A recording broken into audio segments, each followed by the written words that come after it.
Hola a todos y todas, bienvenidos a la clase de hoy. Esta es la clase 25, chicos y chicas, de macrocosmos y microcosmos. Este es el origen y la evolución del universo. Partimos entonces. Hoy día la clase es expositiva, así que no van a haber preguntas al final, porque en verdad sale muy poco este tema en la PSU. No encontré muchas preguntas, así que voy a ver si la próxima clase les traigo algunas preguntas para que podamos revisar. Entonces, los objetivos de la clase de hoy son comprender y estudiar el origen y la evolución del universo. Primero que todo. Entonces vamos a hablar del Big Bang, que muchos de ustedes conocen. Vamos a entender cómo se forman las estrellas y cuáles son las fuerzas presentes en el núcleo. Y también vamos a hablar un poquito de la fusión, que es lo que pasa en nuestro Sol. Partimos entonces. Entonces, el universo, cuando se formó, dice la teoría del Big Bang, que se comenzó a formar hace aproximadamente 15.000 millones de años, de acuerdo con esta teoría. Esta teoría nos dice que estaba toda la materia condensada, el tiempo y el espacio, en un punto. Y este punto tenía una altísima densidad. Luego de una tremenda explosión, este universo se empezó a expandir. Y al parecer, aparecerse en la forma en que un globo se está hinchando, y bueno, no revienta nunca, pero se supone que el universo sigue expandiendo. De hecho, han hecho demostraciones de que los planetas se están alejando, de acuerdo a cómo ve la radiación, y eso nos indica que el universo se sigue expandiendo. Ahora, muchas personas dicen que eso podría significar que en algún momento se va a contraer, pero hasta lo que sabemos hoy día, el universo se expande y se supone que partió todo con este Big Bang, que es el que nosotros estamos hablando. Sí, Felipe tiene razón, esto también está en el módulo de común.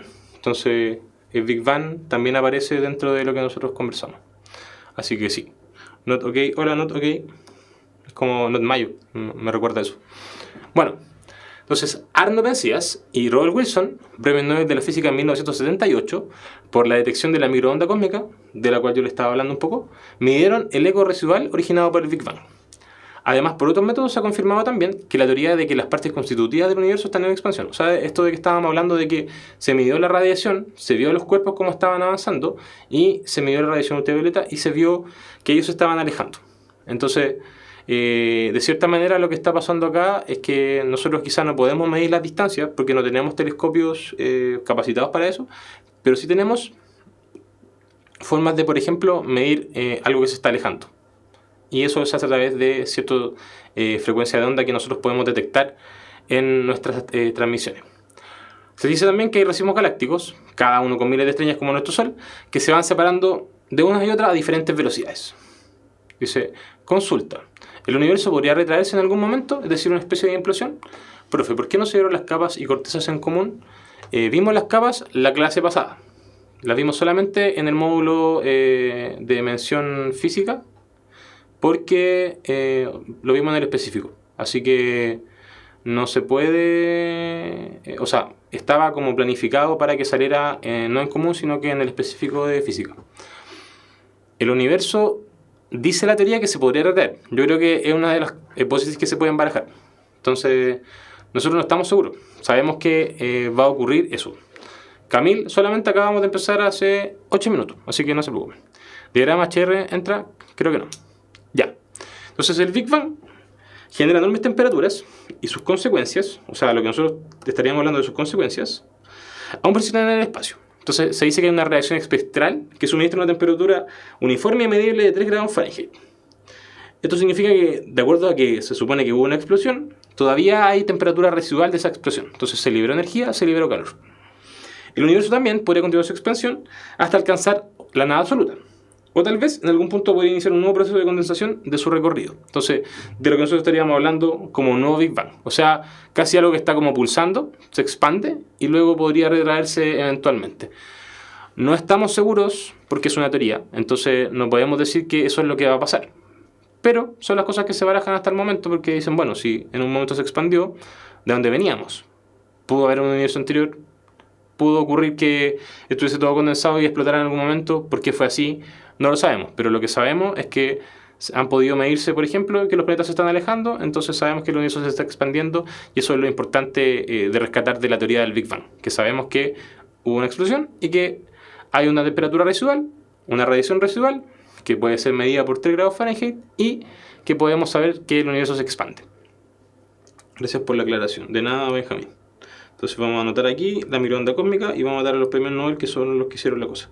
Entonces el universo se está alejando, o sea, estamos en expansión. Esa parte es importante recalcarla. Entonces, expansión. Hoy día voy a hacer harto énfasis en la materia, así que si tienen dudas, pregunten nomás.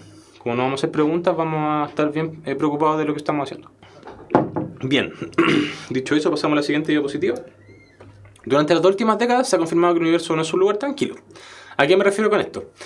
Es un espacio donde está sometido a violenta actividad. O sea, hay galaxias chocando, hay energía gravitatoria que está condensada, hay energía que genera, por ejemplo, estrellas. Estas estrellas estallan cuando se transforman en supernovas, irradian una energía, liberan materia en todas partes, y esto significa que este universo está como constantemente en choque y explosión. O sea, nosotros, por decirlo de alguna manera, estamos un poquito resguardados. Tenemos un sistema solar donde estamos protegidos también. Hay un cinturón de meteoritos después de cierto espacio dentro de nuestro sistema solar. Y eso nos permite también estar un poco más protegidos de todas las cosas que llegan. También podrían salir cuerpos de ahí que se dirijan a nuestro planeta Tierra y podrían impactarnos, pero eso no ha sucedido hasta el momento. Tenemos una atmósfera que nos protege. Entonces es bien interesante porque si bien estamos en un universo que constantemente está chocando y está expandiéndose y que se está moviendo, o sea, nosotros no estamos en una cosa que está estática, sino que estamos metidos, digamos, dentro de donde está ocurriendo toda la magia. O sea, está chocando, está subiendo, está bajando. Eso es interesante porque sabemos que el universo está en movimiento. Entonces, si el universo está en movimiento, la vida está en movimiento.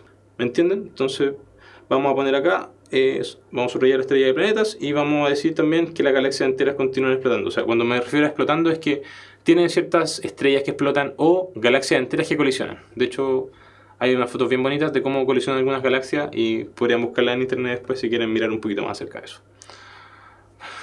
Preguntas, dice, ¿en el Big Bang se formó el isótopo de helio y el universo estaba en estado de plasma? Eso no te lo podría asegurar, en verdad. Víctor Hugo pregunta, ¿pero siempre en un estado de mayor desorden termodinámico? Claro, o sea, el universo tiende a un estado de desorden.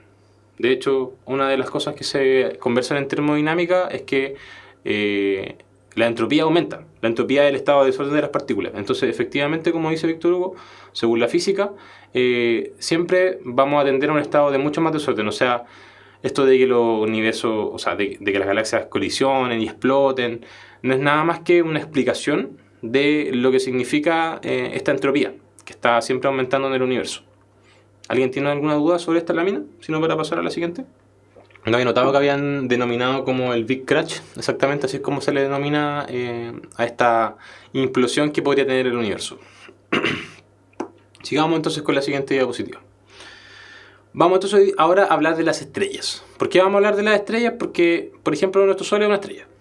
Y eso significa que tiene ciertos procesos que ocurren dentro de esa estrella que van a hacer que en algún futuro este Sol se transforme en una especie diferente de estrella. Entonces, ¿qué ocurre en las estrellas?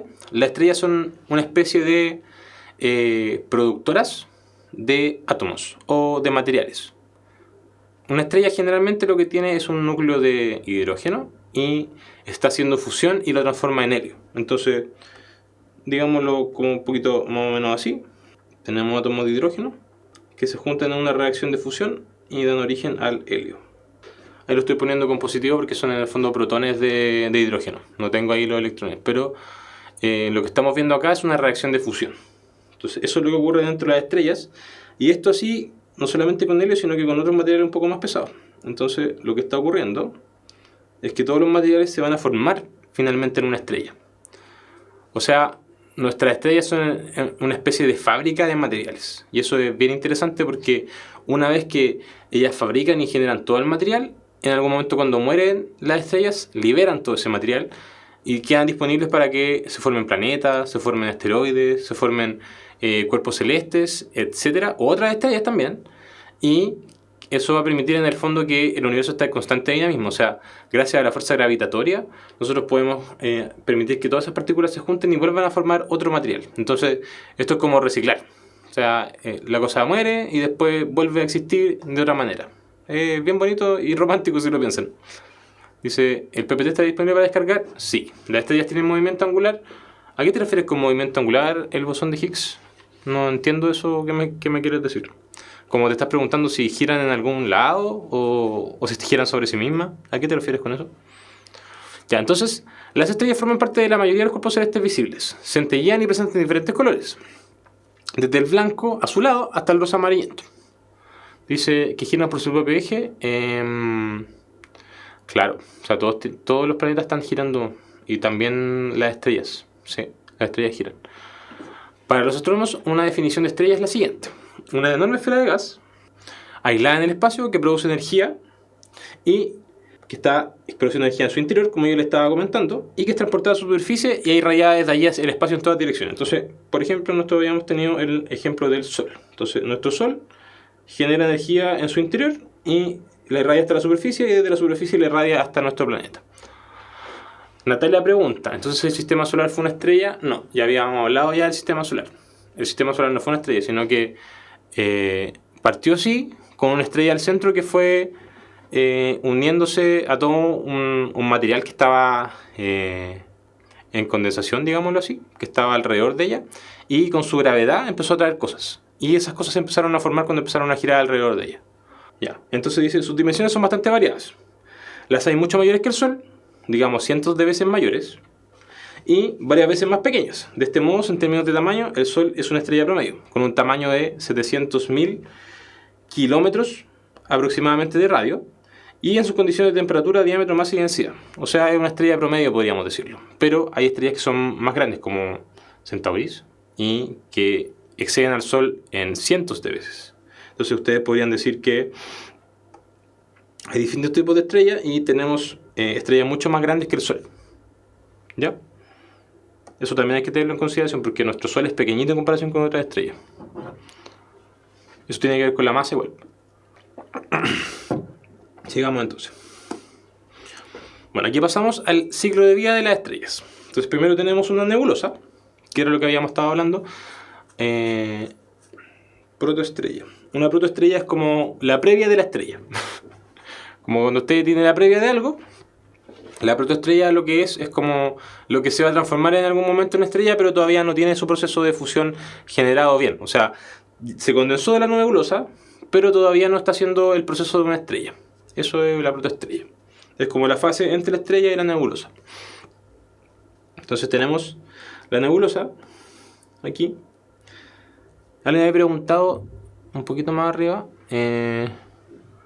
Voy a mirar. Claro, Natalia pregunta si entonces el sistema solar fue una estrella. No, pero fue una nebulosa. Entonces se baraja la teoría de la nebulosa y de que sí se formó una estrella al medio, pero que alrededor se formaron planetas que también estaban dentro de la nebulosa. Como Júpiter. Claro. Exactamente, como Júpiter. O sea, sí, estamos bien. Entonces, protoestrella. Después de eso viene la estrella, que era de lo que habíamos estado hablando recién. Y ahí tenemos, bueno, tenemos varias opciones. O sea, como que esto se va... La nebulosa estaría compuesta de diferentes materiales. No tiene que ser un material como general, pero diferentes tipos de átomos. O sea, si lo queréis ver así como material polvo cósmico, podría decirse, que son rocas, elementos, hidrógeno, agua, hielo, o sea, de todo lo que tú puedas encontrar en el universo que se empiece como a condensar en algunas partes. Porque eso es lo que va pasando, pues como que todos se empiezan a juntar en un lado, como que hubiese mucha gente achoclonada en una especie de parte, y después se van a empezar a juntar, a apretar, y eso va a dar origen a una estrella. Entonces la nebulosa sería eso, sería un conjunto de material que se está acumulando en una parte del espacio. Entonces tenemos la estrella y nosotros estamos en esta etapa. Cuando vamos a nuestra etapa de esto del Sol, el Sol está acá. Entonces el Sol, por ejemplo, se podría convertir en una gigante roja. Y eso podría dar origen a una nebulosa planetaria, una enana blanca y finalmente una enana negra, o irse por el otro lado. Claro, el Sol se puede convertir en una gigante roja, pero como en muchos millones de años, o sea, sobre los 1.000 millones de años. Entonces se puede convertir en una gigante roja, pero tiene que pasar muchas cosas antes. Porque en el fondo tiene que empezar a colapsar el material que tiene adentro y empezar a buscar otras cosas, porque se va a empezar a alimentar de todo lo que tenga alrededor. De hecho, se dice que cuando se convierta en una gigante roja debería comerse todo nuestro sistema solar. Entonces, efectivamente, en algún lugar, en algún momento se va a comer la Tierra.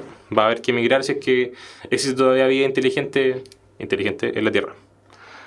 Dice, pero me refiero a que el universo podría generarse una nebulosa así antes, o no había una allí, y si una estrella no ha muerto allí. Ya, Camil, necesito que me especifique un poquito más la pregunta, porque dice, pero me refiero a que en el universo podría generarse una nebulosa si antes no ha habido una allí, o si una estrella no ha muerto allí. Se puede generar una nebulosa si no ha habido antes nada allí, pero tiene que haber algo que, por ejemplo, atraiga ese material, po. Porque es material al final, no es como un planeta, no es una estrella. La nebulosa es una mezcla de material que yo te diría particulado si lo quieres ver así, pero en verdad no es material particulado, sino que es como polvo de estrellas, por decirlo así, que se va a empezar a juntar. Entonces no es como que necesariamente haya estallado una estrella ahí o se haya muerto algo ahí. Una nebulosa puede componerse, por ejemplo, de una estrella que estalló y que el material llegó al otro lado. Pero ese estallido puede haber llevado ese material mucho más lejos de donde esa nebulosa estalló. O sea, de donde esa estrella estalló. Eso es lo que quiero explicar. Como que si tú, por ejemplo, estallaste acá, por decirlo aquí, estallaste en este punto y mandaste material para todas partes. Por ejemplo, acá podría haber una nebulosa. En este punto de acá. Entonces no necesariamente se va a producir justo donde se produjo la explosión, sino que un poco más lejos donde quedó el material. Eso es importante. Somos polvo de estrella, es real. Ya, entonces habíamos dicho que el Sol puede transformarse en una gigante roja porque estamos en la fase de estrella. Y desde la gigante roja solo se puede escalar a una supergigante roja, a una nebulosa planetaria. Y es que nosotros tenemos ahí como la nova. Entonces, como la supernova que se conoce también. Entonces, la supergigante roja podría transformarse o en una supernova o en una nova. Y la supernova podría transformarse en un agujero negro o en una estrella de neutrones. Entonces, si se fijan, tenemos diferentes etapas de vida de la estrella. Y eso es bien interesante anotarlo porque es una especie de ciclo de vida. Y se van diferenciando de acuerdo a cómo evolucionen dentro de su proceso.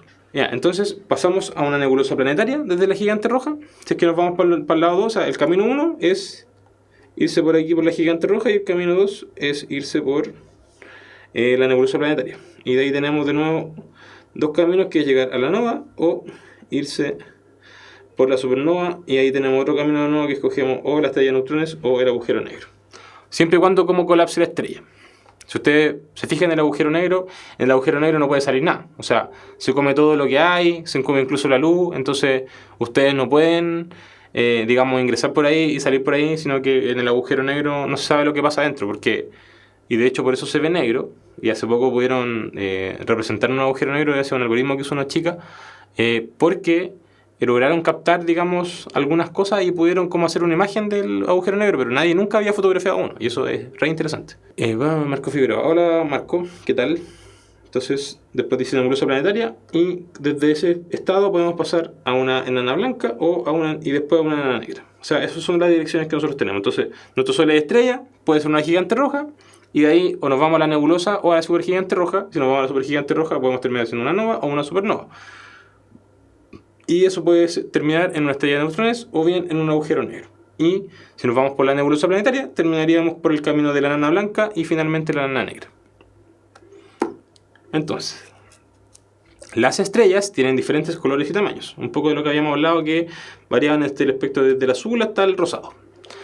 Al igual que las personas muestran aspectos diferentes según sea la fase de vida en la que se encuentran. O sea, si nosotros miramos la lámina anterior, nos podemos dar cuenta que el ciclo de la vida de la estrella es bastante amplio. Y lo interesante aquí es que entre cada uno de los ciclos pueden pasar millones de años. Entonces, nuestro universo ya tiene millones de años, muchos millones de años. Imagínense el tiempo que tiene que vivir una estrella para poder pasar de un estado al otro. Y eso es súper interesante. Al igual que las personas, entonces van a mostrar aspectos diferentes de acuerdo a la vida en la que se encuentran. O sea, si yo me encuentro en una etapa más posterior, voy a emitir otro tipo de radiación, voy a generar otro tipo de elementos en mi fusión y voy a estar emitiendo un color distinto que el que nosotros vamos a poder ver. O sea, cuando ustedes, por ejemplo, ven la supergigante roja, no se llama supergigante roja solo porque sí. O sea, emite en ese espectro de radiación. Y el agujero negro no se llama así por nada. O sea, tenemos un agujero del cual no puede escapar ni siquiera la luz. Se come todo. Dice... Brett pregunta, ¿todas las observaciones de la astronomía como el agujero negro son mediante las ondas de radio? Al día de hoy, yo quería ser astrónomo en algún momento, y es re interesante porque al final los astrónomos solamente estudian datos. Y eso lo hacen mediante ondas de radio, exactamente como tú lo estás mencionando. Entonces, la fotografía que se llama es una representación de lo que ellos pueden captar a través de esas ondas. Entonces, hoy día cuando queremos estudiar las ondas los cuerpos celestes, o queremos estudiar las estrellas, o hacer observaciones de astronomía, nosotros lo que vamos a hacer va a ser observar números. Y vamos a observar matrices y todas esas cosas para nosotros poder entender cómo están ocurriendo estos fenómenos. Entonces, al día de hoy tenemos una astronomía que se basa mucho en las ondas de radio, como tú dices. De hecho, se hacen unos pequeños materiales que se llaman guías de onda para poder captar ¿cómo se llama? Espectros de onda específicos. Y eso se trabaja en radioastronomía hoy día. Es re interesante, si a alguien le interesa eso, puede buscar un poquito más de eso. Hay ingeniería eléctrica haciéndose hoy día en Chile, sobre todo en la Universidad de Chile en ALMA, que es uno de los observatorios que está aquí en Santiago, hacia el Cerro Calán. Perdón, está el Cerro Calán, que es uno de espacios donde trabajan astrónomos aquí en Chile, y también está ALMA, que es uno de los grandes radiotelescopios hoy día, que yo la otra vez estaba leyendo una cifra muy interesante, que todo lo que podían observar en 2 años, ahora lo podían observar en 2 horas. Entonces, los datos que están tomando son son brutales, son de una cantidad enorme, y para poder procesarlos se demoran mucho tiempo. Entonces, hoy día, incluso para poder llegar a ALMA, tienes que sacar horas. No puedes llegar y subir. Y tiene ciertas restricciones. Para poder estar arriba hay ciertas cosas que tú tienes que hacer. Piensen que es trabajo en altura, o sea, tú no vas a llegar a esa altura, digamos, sin tu cuerpo preparado. O sea, no puede subir cualquier persona. Hay ciertas necesidades médicas que tienen que atenderse. Entonces, es todo un rollo. O sea, Chile tiene mucha onda con la astronomía, y si a alguien le interesa, tiene que meterse nomás, porque no son muchos los astrónomos, pero en Chile es muy interesante ese tema. Yo tengo 3 amigos que se dedican a eso y son bien secos. Yo creo que no son muchos los que se hacen esas cosas aquí en Chile. Dice, Matías pregunta, me refiero a lo que queda de una gigante estrella, se expulsa su capa exterior, queda un núcleo pequeño, ¿ese núcleo se llama enana blanca o me equivoco? Ah, ya, eso es lo que estabas preguntando. Ya no se llama enana blanca, es otro estado de es otro estado de la estrella, porque en el fondo nos va a quedar una nebulosa planetaria antes de la enana blanca. Entonces no es como que la gigante va a expulsar eso. Eso lo vimos en la clase pasada de espectro. No vamos a explicar qué es la gravedad todavía, y lo vimos hace como 5 clases, pero solo por la buena onda te voy a decir que es una fuerza que existe gracias a un campo, y que describieron, o Einstein describió, como que la presencia de un cuerpo genera que se curve el espacio-tiempo, y eso es lo que permite la existencia de la gravedad, porque genera un campo. Es como una bola que tú pones arriba de una sábana, y esa sábana, esa es la forma de explicarlo, esa sábana se curva por la presencia de la bola, y eso es lo que está generando la gravedad y la curvatura del espacio-tiempo. Siempre depende de la masa de la estrella cuál camino final tendrá. Claro, o sea, depende, como dice Víctor Hugo, de la masa de la estrella, si nos vamos para un lado o para el otro lado. Si es una supergigante roja, o si termina siendo una nebulosa planetaria, y de ahí todo lo que se deriva de eso. Vamos a avanzar porque vamos en la lámina 8.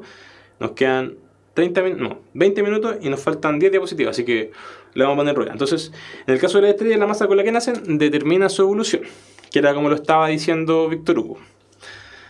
Así como los elementos químicos que dejarán en el espacio tras su muerte. Entonces, ya habíamos dicho ya que estos reactores finalmente pues son reactores de fusión. Lo que están haciendo es generar digamos, elementos químicos nuevos, y eso es muy interesante. Entonces, vamos a banear a Spectrum, por favor, el equipo técnico, para que dejen de preguntar tonteras. No es que no estén preguntando cosas interesantes, de hecho está bien entretenida la clase porque hay harto feedback, pero no pregunten esas cosas, por favor. Ya, seguimos entonces. Entonces, la masa de la estrella va a determinar hacia qué lado se van a ir las cosas, ¿sí? Entonces, todas las estrellas nacen cuando comienzan a fusionar hidrógeno para formar helio, que es lo que habíamos hablado antes.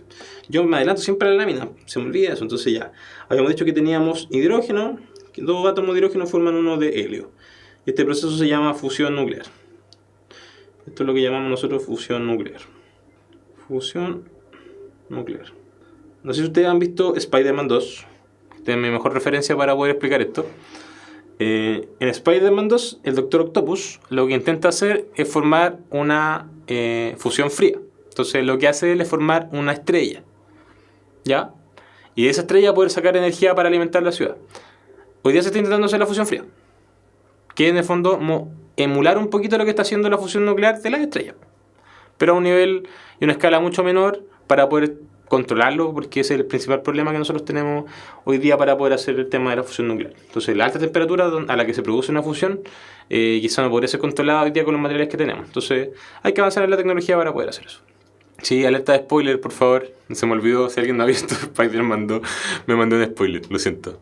Ya, entonces la estrella nace, empieza a fusionar hidrógeno para formar helio, y el Sol que se encuentra en su fase principal es porque está todavía, sobre todo, generando helio. O sea, nuestro Sol se encuentra en una etapa bastante bebé. Nuestro Sol está recién formado como estrella y en este momento está produciendo el helio a partir del hidrógeno que tiene. Entonces, cuando el Sol entre en su fase final, que esto va a ser una gigante roja, y ya explicando un poquito más de lo que estuvimos hablando, va a generar elementos señalados en rojo, ¿ya? Aquí yo tengo la tabla periódica. No sé si se alcanza a ver. La voy a agrandar un poquito para que se vea. Veamos qué tanto lo podemos hacer. A ver, ahí estamos ahí. Eso. Entonces, en una gigante roja, lo que está pasando es que se están formando todos los elementos que están ahí en rojo, valga la redundancia. Entonces, no tengo ningún lápiz para... Aquí está. Este lápiz me va a servir. Entonces, toda esa parte de los elementos de la tabla periódica es lo que se están formando en una gigante roja. Y el helio y el hidrógeno van a ser lo que se están formando en nuestro Sol. Entonces aquí estamos nosotros en el Sol. Esto es el Sol. Y esta es la gigante roja. Gigante roja. ¿Ya? Tenemos ahí la gigante roja. Entonces vamos a mover un poquito esto. Sí. En las supernovas, que ya es lo que viene después de la supergigante roja, cuando se transforma todo en una supergigante roja y pasamos a la supernova, es donde se forman los elementos que se señalan en azul. Entonces, todos estos elementos que están aquí en azul son los que nosotros podemos encontrar en la supernova. Entonces, para que vayamos de nuevo resumiendo, las estrellas son reactores nucleares, generan fusión, nuestro Sol produce mayoritariamente helio, y cuando se transforma en una gigante roja, que era lo que teníamos acá, slide anteriores, gigante roja, punto 4, va a empezar a producir otras cosas que no son helio, sino que tienen que ver con la parte de arriba de la tabla periódica. Y cuando se transforma en una supernova, cuando ya sea una supergigante roja y después pasa a ser una supernova, se transforman los elementos que son ya más pesados. O sea, que en el fondo requieren más fusión o más procesos de fusión para llegar a esos materiales. ¿Por qué? Porque cuando nosotros estamos haciendo fusión, lo que estamos haciendo es formar materiales mucho más pesados, o sea, elementos más pesados. Del 0 para adelante es supernova. Sí, perfecto, Víctor Hugo. Gracias por la acotación maravillosa. Ya. Pasamos entonces al agujero negro. Entonces, la luz de las estrellas que explotan puede tardar millones de años en llegar a la Tierra. Se va aceptando entonces la tesis de la existencia de que hay agujeros negros en los centros de algunas galaxias.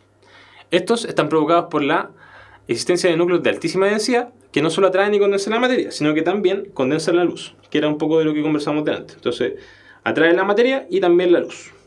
Eso es algo bien interesante porque en el fondo se están comiendo todo. O sea, los agujeros negros están atrayendo todas las cosas. Dice, en su interior pueden producirse nuevas explosiones gigantescas. Entonces hay un disco de polvo y gas alrededor y está el agujero negro produciéndose, que un poco está en la representación gráfica, no en la foto que le sacaron, pero en la representación que nosotros hemos tenido del agujero negro y por qué se dice que están al medio de las galaxias. Dice Camille, no existe la posibilidad de que nuestro Sol se transforme en un agujero negro. Existe la posibilidad de que nuestro Sol se transforme en un agujero negro. Pero primero tiene que ser una gigante roja y después ser una supergigante roja y después, en ese caso, pasar a una supernova y después puede ser un agujero negro. Pero antes de eso no. Y para que eso suceda tienen que pasar millones de años. Ya, parece que me mandé... no me ha mandado ningún... No, porque siempre existe la posibilidad de que sea un agujero negro, pero depende de la masa, como habíamos dicho. O sea, depende de la masa que tenga el Sol. Claro, el agujero negro entonces tendría una alta fuerza de acción gravitatoria porque tiene mucha masa. Entonces, al tener mucha masa, cuando nosotros estuvimos estudiando las leyes de Kepler y también la de gravitación universal, sabíamos que la gravedad va a depender de la masa de los cuerpos. Y si uno de los cuerpos concentra mucha masa, entonces la gravedad va a ser muy grande. Y por tanto se va a comer todo, o sea, va a traer todo lo que esté cerca o dentro de su radio de acción. porque en el fondo el potencial gravitatorio va a decaer en el infinito. Cuando digo decaer me refiero a que va a tener menos acción sobre otras cosas, así como va a estar mucho más lejos, entonces no lo va a poder atraer. Pero lo que va a pasar es que todo lo que esté alrededor, dentro del potencial gravitatorio, va a poder ser atraído por el agujero negro. Dice, claro, entonces dice, a menos que choque con otra estrella. Exactamente, muchas gracias. Ya, seguimos entonces, dice, la galaxia en explosión. La galaxia M82, esta es una foto de la galaxia M82. No, perdón, esta no es la foto de la galaxia M82. Puede ser un ejemplo de actualidad de la violencia espacial. Nubes de hidrógeno gaseosos, equivalentes en masa a 5 millones de soles, fueron arrojados del núcleo a 160 kilómetros por segundo. Imagínense la velocidad de toda esa masa expulsada, o sea, una masa equivalente a 5 millones de veces de nuestros soles. Cuando habla de soles se refiere a nuestro sol. Entonces imagínense 5 millones de veces nuestro sol expulsada a 160 kilómetros por segundo, o sea, una brutalidad de masa expulsada muy rápido, o sea, con mucha energía. Entonces eso es lo que pasa cuando, por ejemplo, las galaxias explotan. ¿Ya? Esta es la nebulosa Ojo de Gato. Esta sí es la imagen. Dice, la materia de una estrella moribunda es expulsada hacia el espacio para ser reciclada y dar inicio a nuevas estrellas. O sea, más de lo que hemos estado hablando delante. Y en el fondo la estrella muere, explota, y todo lo que explotó, todo lo que se envió hacia el lado distinto, ahora se puede recoger para dar inicio a otra estrella. Dice, claro, ni la luz escapa exactamente. De hecho, la Vía Láctea chocará con Andrómeda sí o sí. Ya, gracias Víctor Hugo por esa acotación. Eso yo no lo sabía. Dice, qué miedo pone. Antes nos va a matar el Sol, exactamente. Sí. ¿De qué depende la distancia del horizonte de eventos? La distancia del horizonte de alcance a un agujero negro. De eso, de la masa. Depende de su masa y de la masa del otro cuerpo, pero necesariamente de la masa del agujero negro, porque mientras más masa contenga, más acción gravitatoria va a poder ejercer sobre los cuerpos. Los agujeros negros tienen un radio y dependen de eso si te refieres. Ya, gracias. Bueno, nuestro grupo galáctico. Vamos a ubicarnos entonces espacialmente donde estamos nosotros. Entonces nosotros, en nuestro grupo galáctico, coexisten aproximadamente 30 galaxias unidas débilmente. Coexisten 30 galaxias unidas débilmente por la gravedad. Nuestra Tierra se encuentra en la segunda galaxia, que podríamos denominar acá, y esa es la Vía Láctea, donde conviven aproximadamente 100.000 millones de estrellas, que están dispuestas en espiral alrededor de un núcleo acompañada de grandes masas de nubes y polvo. O sea, estamos viendo en una galaxia donde también tenemos nebulosas. Entonces, nuestra galaxia es más o menos con un dibujito así. Si ustedes lo quieren ver, la galaxia es una espiral. Es bien interesante porque en nuestra vida y en la naturaleza nosotros podemos encontrar muchas veces esta espiral. Es re interesante cuando nosotros empezamos a ver matemáticamente esto y empezamos a ver las relaciones. Podemos ver espirales no solo en los amonites, que es el típico ejemplo que se hace espiral, sino que también en cómo se forman las hojas, cómo van creciendo. O sea, la naturaleza se forma más o menos de la misma manera. Eso es muy interesante. Dice, ¿cómo se llama el brazo que podemos ver en la noche? Creo que eso preguntaron. No sé. Puede ser el brazo de Orión, pero no estoy seguro.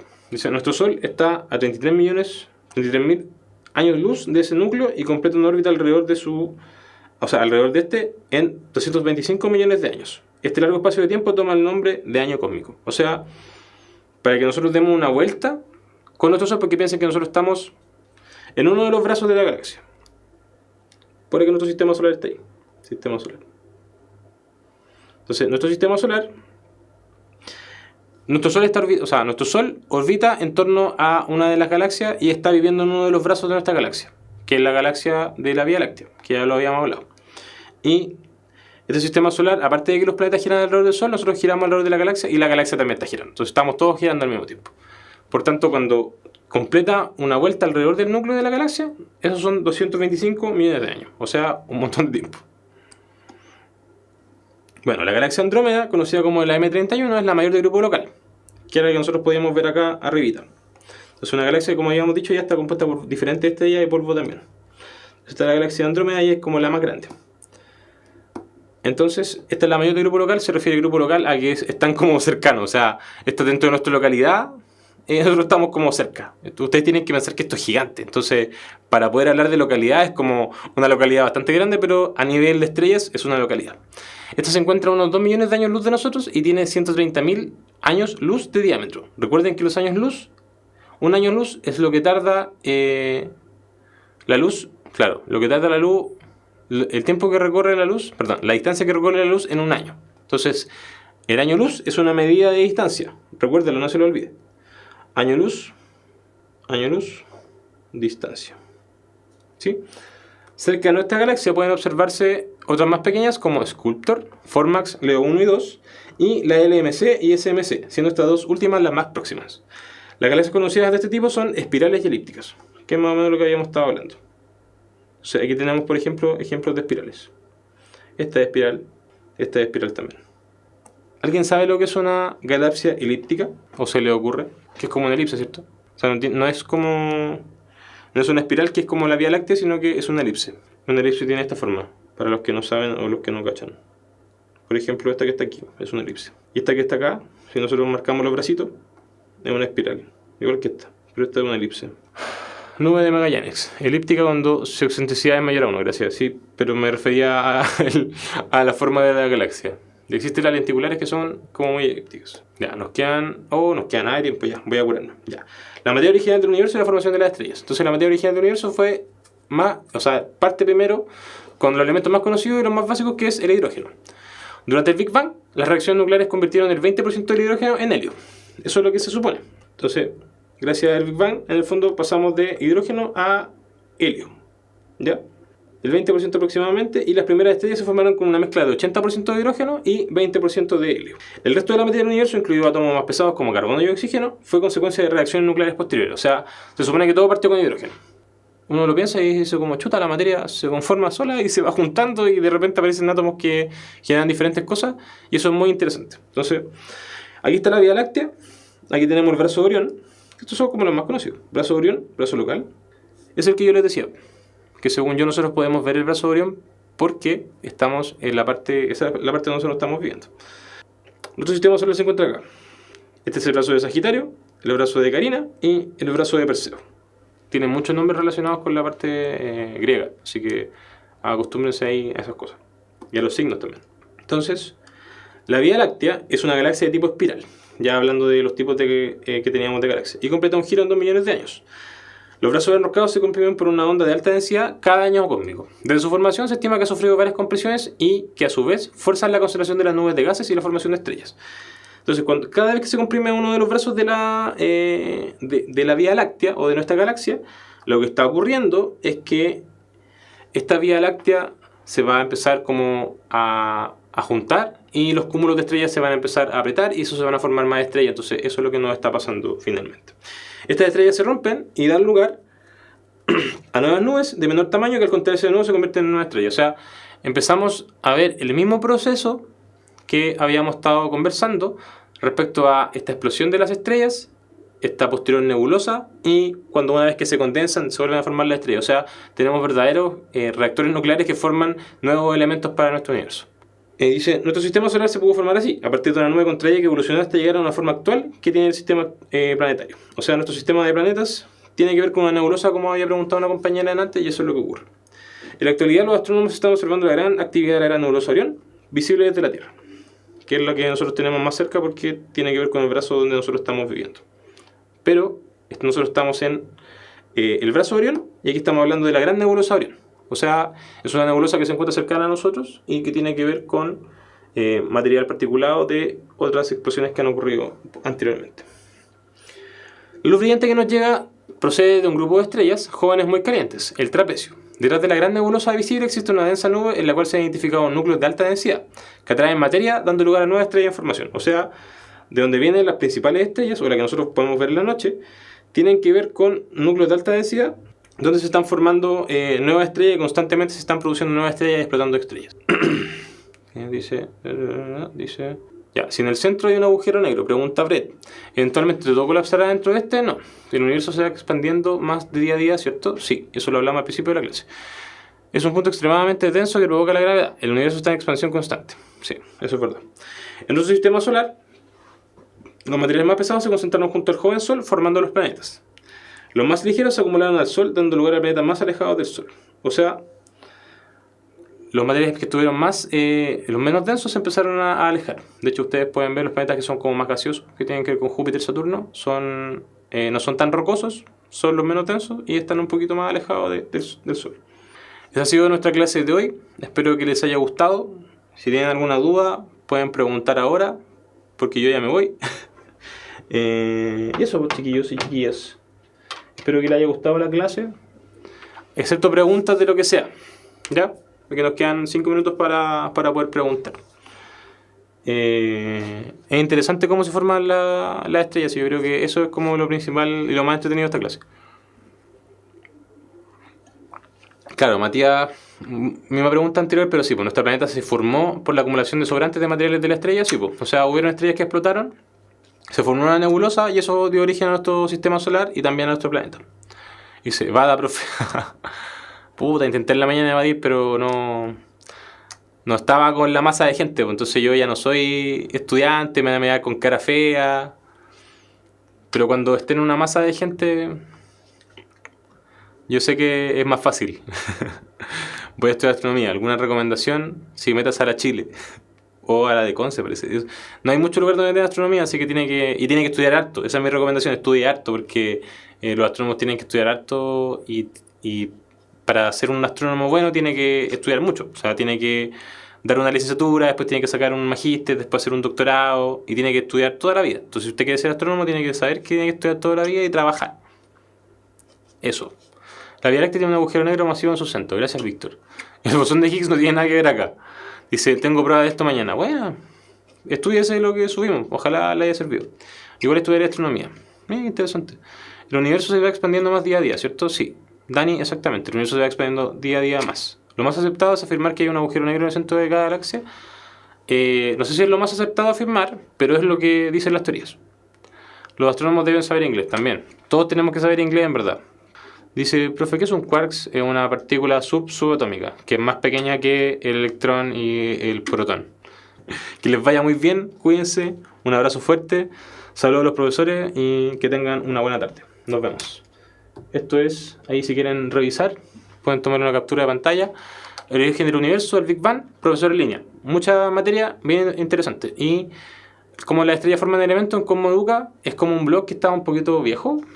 No sé si es el mismo del cual lo saqué, pero es re choro mirar ahí. Así que yo toda la materia generalmente la saco de internet, porque no reviso muchos libros. Reviso algunos textos, pero eso es como otras cosas. Así que ahí pueden buscar fotos, imágenes, y en verdad en cualquier lado que lean van a encontrar. Pero aquí yo les resumí un poquito de lo que estuve buscando. Así que les vaya muy bien, cuídense y nos vemos. Adiós.